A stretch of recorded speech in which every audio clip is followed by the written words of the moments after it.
Hello, Rajasthan classes में स्वागत है। आज हम पढ़ाई से पहले छोटी सी शायरी आपके लिए लेके आए हैं। बोले कि तेरी हिम्मत तेरी लड़ाई से जानी जाएगी। क्या बोले कि तेरी हिम्मत तेरी लड़ाई से जानी जाएगी और तेरी किस्मत पढ़ाई से जानी जाएगी। अब बोले कि किसी अगर टारगेट को लेके अगर पढ़ाई को लेके इतने सीरियस हो जाए, इतनी लड़ाई या संघर्षण करो, जब तक उसको अगर हासिल ना करो तब तक उस पर संघर्षण करते है, चाहे मौत भी आ जाए। उसको टारगेट को क्या करना है, सिलेक्शन लेना है तो मतलब लेना ही लेना है। और बात है क्या बोले, और तेरी किस्मत और तेरी पढ़ाई से जानी जाएगी। आप बोलते हैं कि नहीं नौकरी नहीं लगी, किस्मत का दोस्त है। किस्मत का दोस्त नहीं, हम पढ़ाई नहीं करेंगे तो कहां से किस्मत देंगे साथ। किस्मत साथ देने के लिए क्या पहले क्या करनी पड़ेगी, हमें पढ़ाई। पहले तो हम पढ़ाई करेंगे तभी तो किस्मत साथ देंगी। पढ़ाई करेंगे नहीं, घर पे बैठे रहेंगे किताब लेके वो देखेंगे मोबाइल, तो बाद में बोले कि किस्मत साथ नहीं दे, इसलिए पढ़ाई नहीं हो पाई। इसलिए बोले कि तेरी हिम्मत तेरी लड़ाई से जानी जाएगी और तेरी किस्मत तेरी पढ़ाई से जानी जाएगी। अगर किसी लक्ष्य के प्रति आप इतने संघर्ष और लड़ाई करो कि जब तक वो लक्ष्य प्राप्त ना हो जाए तब तक उस पर रुके ना। और उसके बाद किस्मत को दोष देने से पहले उसका क्या करो, पढ़ाई करो। कल हमने अनुच्छेद 16 तक पढ़ लिए थे, समानता का अधिकार। जो 16 तक अनुच्छेद है वो पढ़े था। 17वां समानता के अधिकार में भी कौन सा अनुच्छेद है, 17वां अनुच्छेद है। 17वां क्या बोला, अस्पष्टता का अंत। अस्पष्टता का अंत, अस्पष्टता का मतलब क्या है, अस्पष्टता अगर कोई भी अगर गर्ल्स है या महिला है उसको छू नहीं सकते है। कानूनी अधिकार, महिला को बच्चों को क्या कानूनी अधिकार है कि उनके कानून बनाए गए हैं। अस्पष्टता निवारण अधिनियम कब बनाया था, 1955 में बनाया था। अस्पष्टता निवारण अधिनियम, अस्पष्टता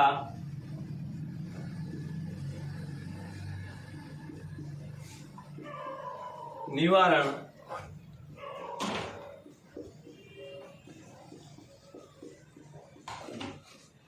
निवारण अधिनियम 1955।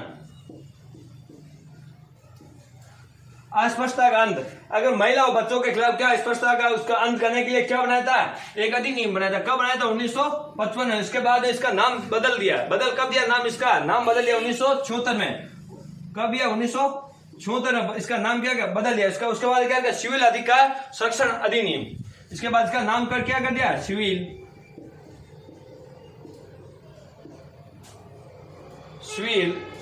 अधिकार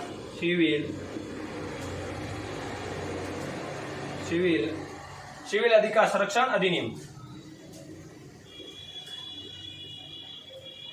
संरक्षण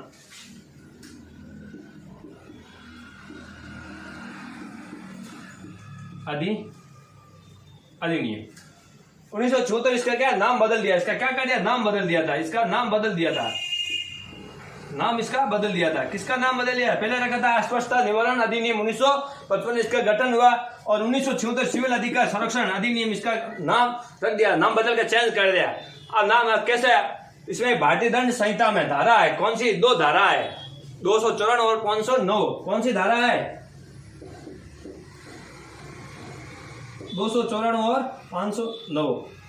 254 अस्पष्टता का मतलब क्या है, अगर मान लो उदाहरण, अगर कोई गर्ल्स है जा रही, स्कूल जा रही है या कॉलेज जा रही है, अगर कोई लड़का अगर 14 सेकंड तक अगर उसके लड़की के सामने झांकता है तो उसको क्या होगी, वो लड़की अगर कंप्लेंट करती है, FIR दर्ज करती है, उसको क्या होगी, जेल होगी। बल्कि लड़के के सामने अगर 12-12 घंटे के झांक लो, अगर लड़का कंप्लेंट करता तो क्या होगा, उसका नतीजा कुछ नहीं होगा।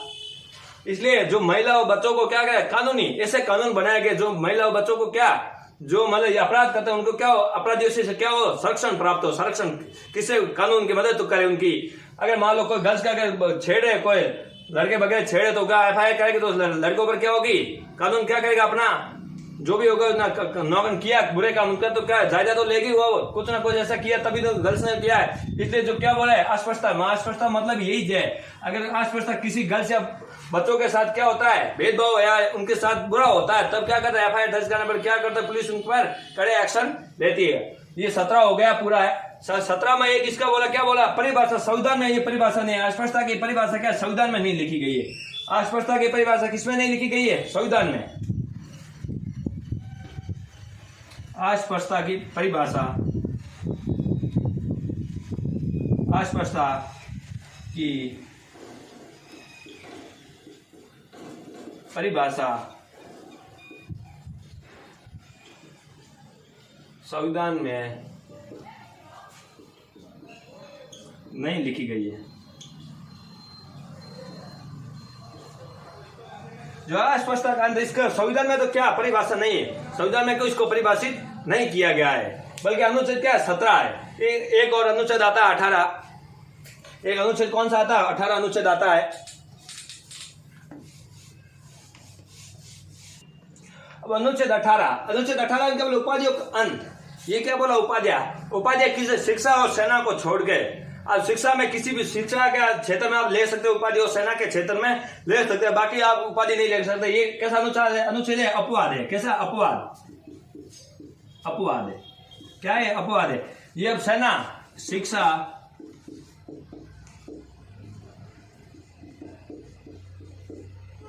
और सेना को छोड़ के बाकी किसी में उपाधि नहीं ले सकता। भारतीय नागरिक, अगर कोई भी अगर भारतीय नागरिक अगर विदेशों में उपाधि लेना चाहता है, कि उसके पास भारतीय नागरिकता प्राप्त है, अगर विदेशों में अगर लेना चाहता है उपाधि, तो किसकी परमिशन लेनी पड़ेगी, सबसे पहले तो राष्ट्रपति जी की क्या लेनी पड़ेगी, परमिशन। अगर राष्ट्रपति की परमिशन के बाद क्या विदेशी उपाधि ले सकता है। लेकिन भारत का नागरिक था, अब उसके पास भारतीय नागरिकता नहीं है, उसके बाद अगर वो विदेशी उपाधि ले सकता है तो राष्ट्रपति की पूछने की कोई जरूरत नहीं है। अब एक बात देख लेते हैं, इसमें क्या लिखा है, इसमें शिक्षा और सेना को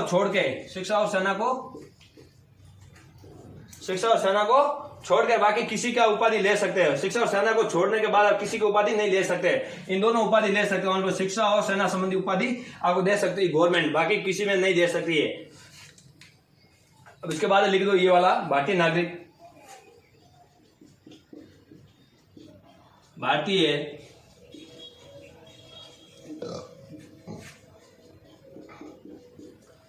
नागरिक,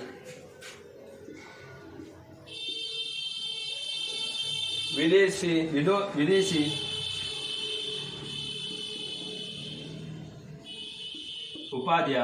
उपाधियां नहीं ले सकते हैं। क्या, अगर भारतीय नागरिक विदेशी उपाधियां नहीं ले सकते, लेकिन वह भारत में क्या, वो भारत के राष्ट्रपति से परमिशन लेते हैं। भारत में क्या, भारत से किसे भारत से परमिशन लेते हैं, राष्ट्रपति से। किसे लेते हैं, राष्ट्रपति से। अगर राष्ट्रपति से क्या लेते हैं, परमिशन, अगर राष्ट्रपति जी परमिशन देते हैं, उसके बाद क्या वो क्या विदेशी उपाधियां ले लेते हैं। इसके बाद एक विवाद भी आया था, बालाजी राघवन वाद। एक विवाद आया था, कौन सा, बालाजी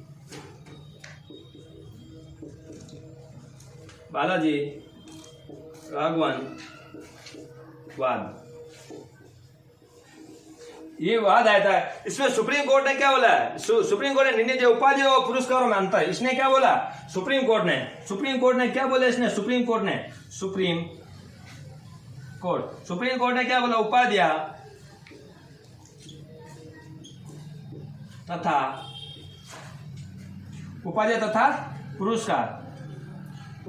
पुरस्कार में अंतर। इसमें क्या बोला गया, सुप्रीम कोर्ट ने इसमें क्या बोला, उपाधि तथा क्या पुरस्कारों में क्या अंतर किया जाना चाहिए। उपाधि पुरस्कारों में क्या अंतर, कौन सा क्या था, बालाजी राघवन।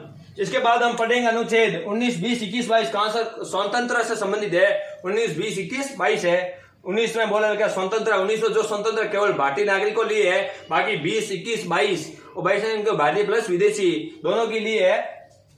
अब कौन कौन से स्वतंत्र का है हम पढ़ेंगे, कल पढ़ेंगे। एक बार मैं स्वतंत्र के बारे में आपको पूरी डिटेल बता देता हूं, उसके बाद हम कल उसका क्या करेंगे, सीधा पढ़ेंगे। इसको डिटेल से आपको समझाने की नहीं पड़ेगी, एक बार नोट कर लो। नोट कर लिया है। अब समानता का अधिकार तो क्या हो गए, ये पूरे हो गए। समानता का अधिकार में आर्थिक समानता का अधिकार का क्या वर्णन नहीं किया गया। इस समानता का अधिकार में किसका वर्णन नहीं, आर्थिक समानता का। किसका, आर्थिक समानता का अधिकार का वर्णन नहीं है, अधिकारों का वर्णन नहीं है। इसमें बाकी सब में राजनीतिक, सामाजिक और अवसरों की क्या समानता का अधिकार है, कानूनी भी है, बल्कि आर्थिक समानता का अधिकार का क्या वर्णन नहीं है। अब बढ़ेंगे 19, 20, 21 के बारे में आपको बढ़ाएंगे। 19 में क्या है, स्वतंत्रता किसके लिए, केवल भारतीयों के लिए। बाकी 20, 21, 22 में क्या, भारतीय प्लस क्या है, भारतीय प्लस विदेशी दोनों के लिए। 20 में बोला है कि दोषी सिद्ध, अगर कोई दोषी सिद्ध संरक्षण विरोध उसके संरक्षण, दोषी सिद्ध विरोध उसके शख्स अगर कोई दोषी सिद्ध होता है, उसको अगर जो कानून है एक बार उस पर लागू हो गया वही सजा हो गई है कि उसका दोष सिद्ध होता है तब, अगर उसका दोष सिद्ध नहीं होता है तो उसको सजा नहीं मिलेगी। उसके बाद 21 है प्राण दैनिक स्वतंत्रता, प्राण दैनिक स्वतंत्रता। उसके बाद है 22 निवारण है, निवारण और गिरफ्तारी संबंधी। 22 कौन सा है? गिरफ्तारी और निवारण संबंधित अधिकार है हमारे संविधान के। अब कितने स्वतंत्रता दी गई है? 6 दी गई है।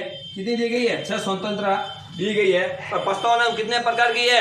5 प्रकार की है। स्वतंत्रता कितने प्रकार की है? 5 प्रकार की है। कल हम पढ़ेंगे स्वतंत्र अधिकार अनुच्छेद 19 से 22। धन्यवाद। आपको अगर क्लास आपको अच्छी लगे तो आप लाइक और शेयर सब्सक्राइब जरूर करें।